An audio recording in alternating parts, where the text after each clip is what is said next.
everyone. We are getting started with week 9 this week. Again, I will say I cannot believe how quickly this semester is going by. But this week, what are we doing? We're going to scroll down to week 9, go ahead and click, and here we are continuing moving forward with our writing project 3 by analyzing a couple of argumentative essays and working on an outline.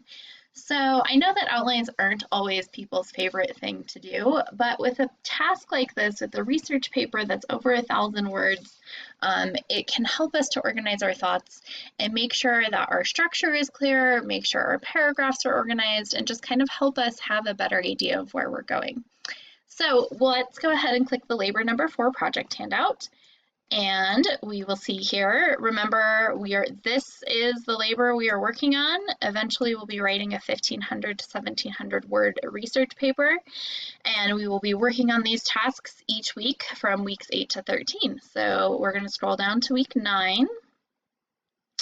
Week 9, we're going to read a couple of articles, these two, and then some information about outlines and the outline assignment. And we'll watch a quick little video about creating academic outlines. And then we have our weekly discussion post, which is about the 2 assigned articles. And the assignment due on Sunday by 11:59 p.m. is the research paper outline assignment. So let's take a look at that on Moodle. So we see here, there's a lot to read this week. Most of it is pretty short, but plan to spend some time this week reading.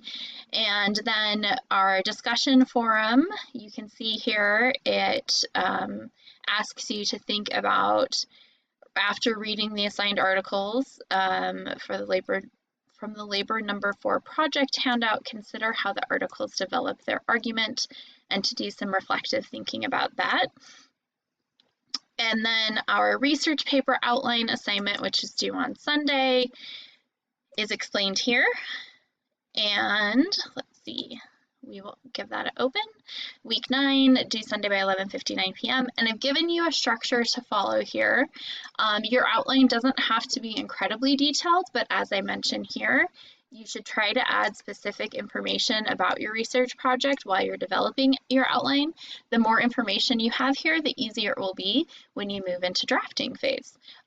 So you can use this format I've outlined here, or you can use one of the formats assigned in the outline chapter for that was assigned this week, which is right here. So I've given you information that should be included in each of the paragraphs.